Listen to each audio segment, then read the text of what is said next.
everybody had jokes last year. Everybody had jokes on the Pistons last year, worst team in the league. You know what I'm saying? It's crazy what some good coaching to do. What a couple changes, a little personnel change can do.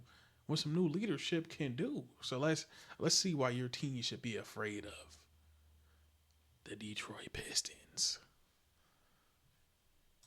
Okay, we're finally here. One of my most important videos throughout the entire NBA season, and that is who was the biggest surprise in this year? And it is easily, and I do mean easily, the Detroit Pistons. And the reason why this video is so important is because due to the lack of media coverage, many people have completely overlooked what this Pistons team has done, not just this year, but even towards the tail end of last year as well, in large part due to the amount of losing. I get that. Last year was a complete disaster class, only was able to accumulate 14 games in a win column, had the infamous losing streak that then resulted in them firing their first-year head coach in Monty Williams. And so, unfortunately, what ended up happening is a lot of narrative propaganda. I don't lie, Monty had a lot going on. You know what I'm saying? He had a lot going on at home. I don't think his heart was really in the game like those.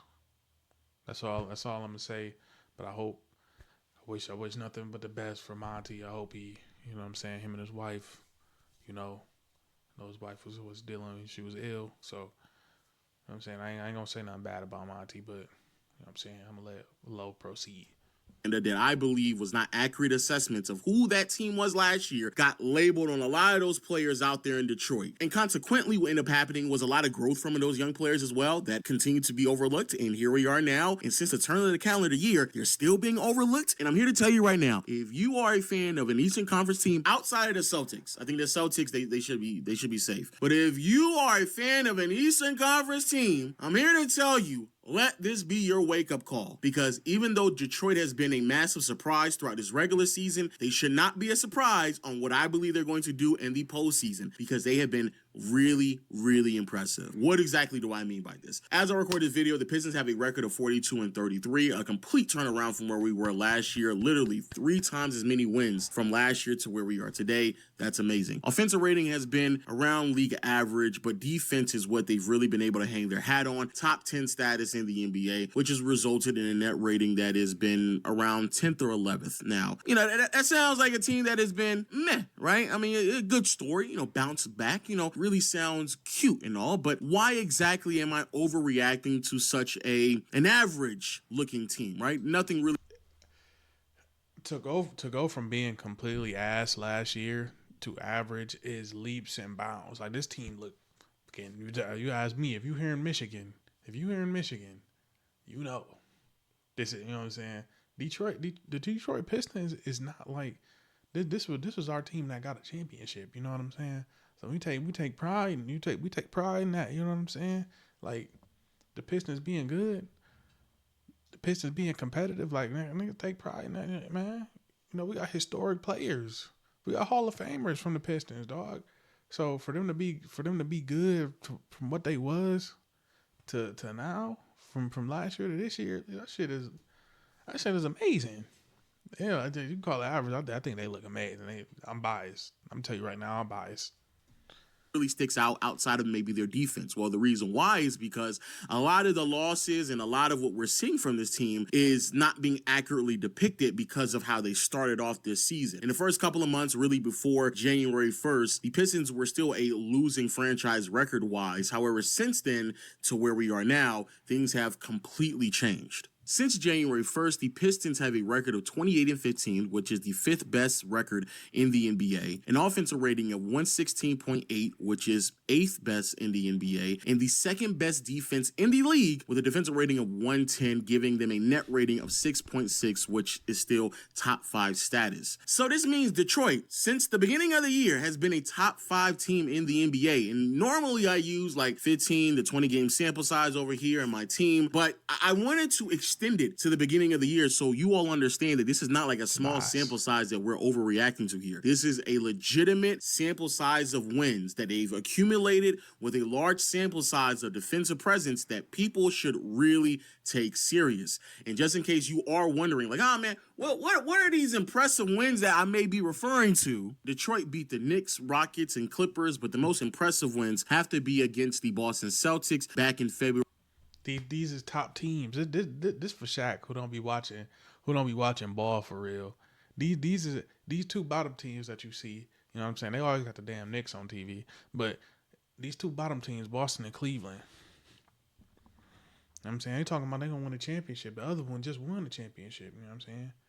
They don't laugh at matter. I remember I was again last year excited that they almost beat Boston to break that terrible streak. You know what I'm saying? So these are no small potatoes we talking about. You know what I'm saying? Take pride in that. February 26th, and just recently they beat the Cleveland Cavaliers, and they did so by putting up 133 points. Very, very impressive. Earlier this year, we did make a video talking about the Pistons. However, that was a more Cade-centric video talking about the growth, development, and maturation of the 6'6 guard that is really organized and pieced this offense together, especially in the absence of Jaden Ivey, who I personally believe would really make this offense take a whole nother leap, because Cade, with his limitations, especially when it comes to shooting and being an explosive guard, he needs a combo guard alongside him, which I think will be a perfect fit with him and Jaden in the backcourt. So that is something that will be missed until he comes back, and there does seem to be some signs that he might make an appearance for postseason play. But until then, I think that a lot of his absence has actually done wonders for. Yeah, he might as well just shut it down a whole year. And I know it'd be nice to have him back, but like missing that much basketball and trying to come back in the postseason where you can't even get your feet underneath you against a couple bad teams or something. Like it'd be nice. It'd be nice to have him back for sure. If he in shape and he could do it, like that'd be amazing. But like just coming off a broken leg, you ain't hoop, you ain't got your feet underneath you. You know what I'm saying? Like you might have fresh legs. I may be wrong, but I don't know. Like coming back from like me, the worst thing it was an ankle injury, and that lingered for like years. So, but I'm not Jaden Ivey. I don't have the Pistons training staff, so I'm gonna shut up.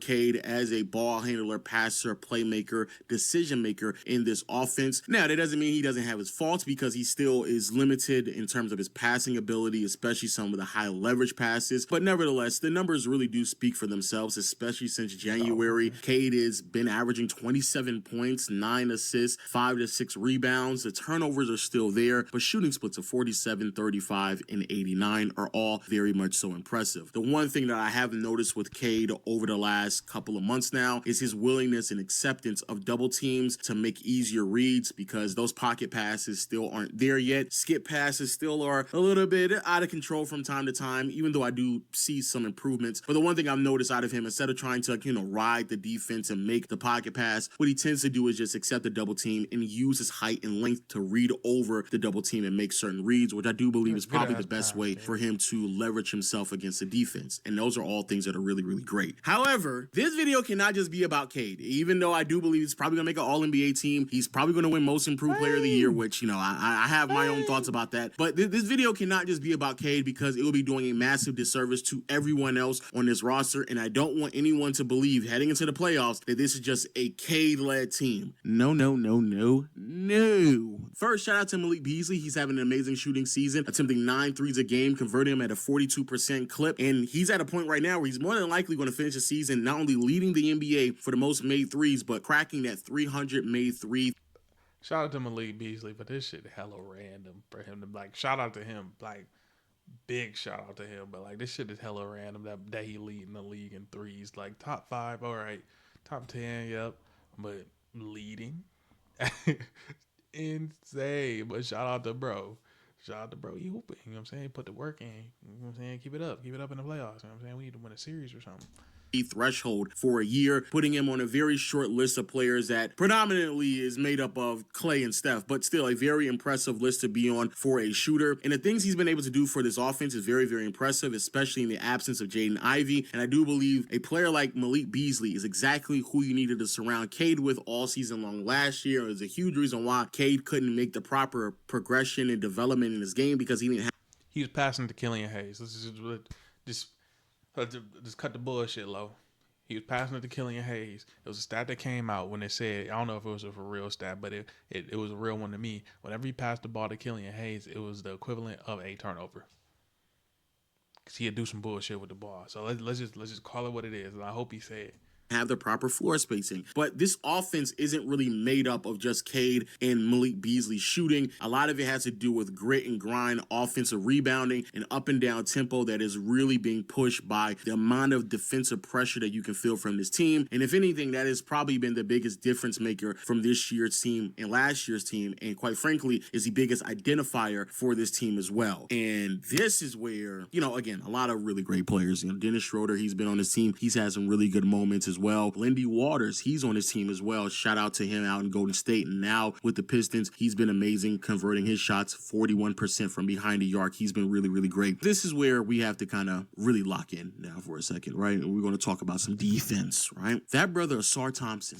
he's something else. I don't, the things in which the Thompson twins do, it's crazy. I was watching footage preparing for this video because I don't like to just come up here and just talk willy-nilly to you all, especially when it comes to things you have to watch like defense. This brother, Asar Thompson, and his twin, they are something. The things that they do to NBA players does not make any sense. The effort, the attention to detail, the wingspan, the athleticism, it's all there. They are literally some of the greatest defensive players I have ever witnessed in my lifetime. The way that Asar hawks players, and he does it routinely, the way he gives extra effort once a player passes him, still getting after him, going for the block, going for the steal. You can clearly tell the level of attention to detail when it comes to his ability to pick up players, especially in pick and roll sets. He knows where players like to be. He knows their counters. He knows when they like to pick up the ball and make certain reads. He knows it. He knows it all. And I know he knows this because I've witnessed him and his twin and a lot of those other players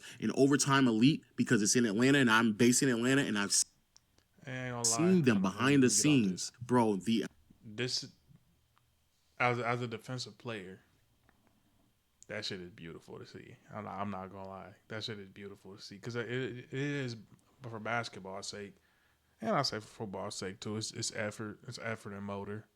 Like now they got the athletic gifts, but we know the NBA is a lot. It's if not all of them are athletic freaks if they ain't tall as hell, but a lot of that shit is effort, bro. A lot of that shit is want to, and then you throw the IQ in, and then you on a whole nother level. But like that shit just start with effort and want to. You gotta want to play defense, and like we live in a you know what I'm saying, era where it's pretty to how to dribble moves in the bag and to put the ball in the basket, but you see a player playing good defense and really locking up like that. It give energy to your team and make your other teammates want to play defense. Maybe not all of them, but hey, it get the people going. It get the people going. Oh, you got effort. The amount of footage that they were watching is absurd. Asar on this team with Jalen Duren and Isaiah Stewart. The ceiling is through the roof. It should be illegal to have that type of defense on the floor with one another. And I'm not even trying to do my best Stephen A. Smith impersonation right now because I know I'm being very theatrical. But I'm going to tell you right now, if you think you're about to go into a playoff series with someone who's supposed to be your passer, playmaker, decision maker, and they don't have their handles on point, it's going to be a long series. And this is where I will say it. The Boston Celtics, you better figure it out soon because Jason Tatum cannot be the only player making the reads and decision-making for this team. If you are Dame, this will be another Drew Holiday situation for you. You better figure it out. If you are a team that has not figured out your screening and your pick and roll situations and making sure you do not hang out your guards to dry, you better figure it out. I've seen a pick apart James Harden, and Harden is a magician in pick and roll sets. It's amazing. Then you have Isaiah Stewart, crash out dummy. I get it. But Stewart, so far this season, amongst all players who've contested 4 or more shots at the rim on a game-to-game basis, second in the NBA, only behind Chet Holmgren, holding opposing teams 42% at the rim. Let me repeat that again. 42% at the rim. Everyone is lucky that this man cannot stay on the floor longer because the things in which he does is ridiculous. And Jalen Duren, also very impressive rim protector as well. But the thing that's even more impressive about that shit's so disrespectful. Look at that faces on the bench, bro. That shit no disrespectful, bro. I love this team. love this team.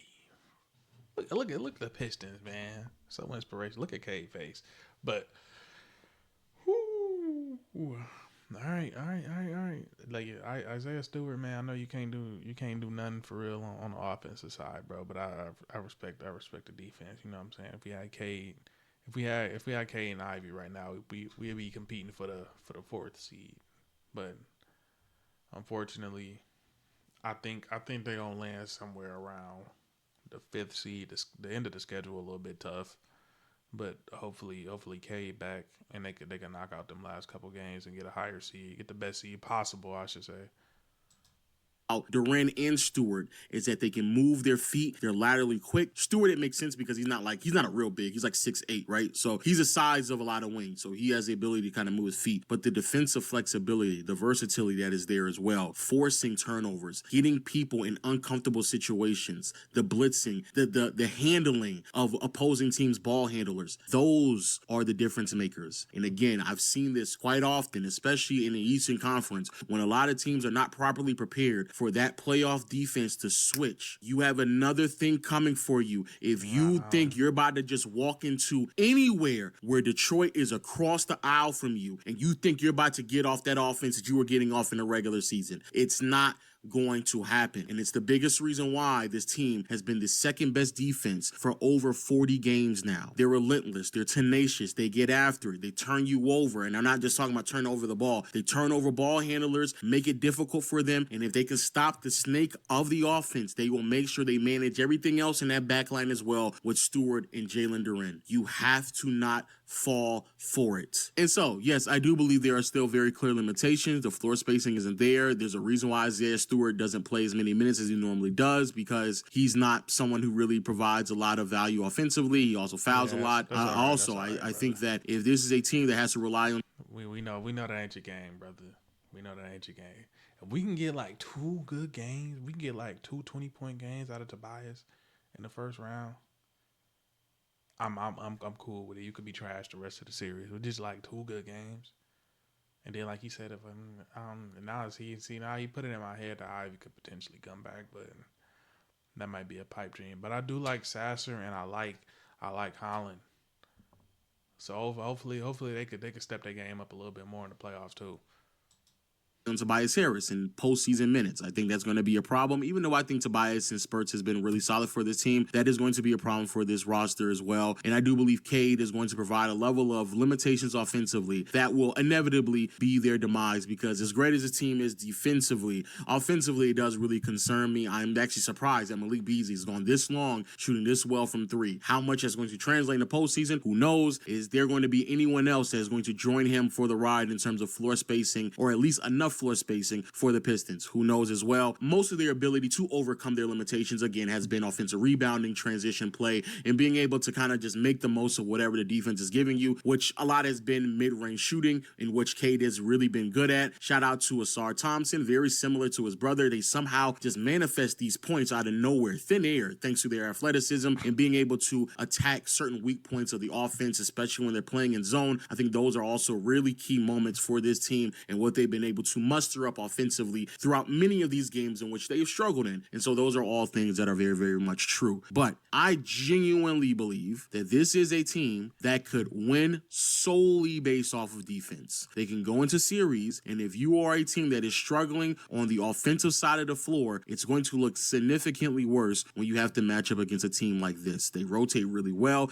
They get after it. They box out. They rebound at like 3 or 4 different positions, so they don't overly depend on just 1 or 2 players. They actually do rebound throughout the entire team. And more importantly, they just give a damn. They actually give a lot of effort, which is why it was very frustrating to hear Shaq claim that this team is boring and no one should really watch them. Because if anything, if anyone has a problem with today's NBA, the amount of 3-point shooting, lack of effort defensively, how oriented off. Then watch the damn Pistons, man. Then cut the Pistons on, Shaq, man. I'm tired of the bullshit, man. I need to crash out low. I know this ain't the other channel, but after the Thunder game, when they ejected Cade and then Bickerstaff went off in the presser saying, "Hey man, y'all better respect us," which is where I think a lot of this extra added effort on defense, they took on some of that tenacity from Bickerstaff.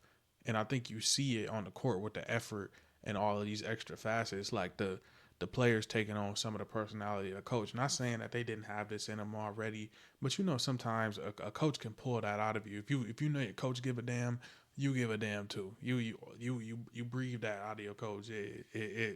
In film study, in practice, he own you. You know what I'm saying? So like you pick that up, and that shit comes out onto the court. Offensively, a lot of these teams are, then all of that really goes out the window when it comes to the Pistons. They don't shoot a lot of threes. They're not offensive oriented, and they actually give a damn defensively. They have several players on the defensive side of the floor that, again, that will force players in opposing teams in bad situations, and they take advantage of it every single time. Shout out to JB Bickerstaff out there. He has really gotten the most out of a lot of these players. Shout out to Cade Cunningham for the growth and development that he has had. But shout out to this defense that is being led by Jalen Duren, Isaiah Stewart, and Asur Thompson. Don't allow last year to get you mixed up. Don't allow the first 20 to 30 games of this year to get you mixed up. Who this team truly is what we've seen in the last 40-some games, and it's the reason why a lot of people are trying to wake a lot of Eastern Conference teams up, because this is the team, and Orlando. Those are the two teams that could really upset a lot of the teams in the Eastern Conference. I'm looking at you, Milwaukee. I'm looking at you, Indiana. Looking at you, New York. I don't think none of those three teams are secure. So look alive and be aware, and don't. Good video by Low Man, showing my Pistons some love, putting some respect on the Pistons name. Y'all better stop sleeping.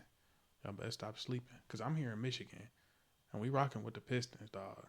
Everybody in Michigan though. I don't know where you watching that, but yes, sir. If you like these sports reactions though, make sure you drop a like and subscribe. You know what I'm saying? I appreciate you. And go mess with Low videos, man. Go like this. If you don't want me pausing and doing all that, you can watch it on your own. You can enjoy the Pistons video on your own, man. But without further ado, I'm gonna get us up out of here. Go.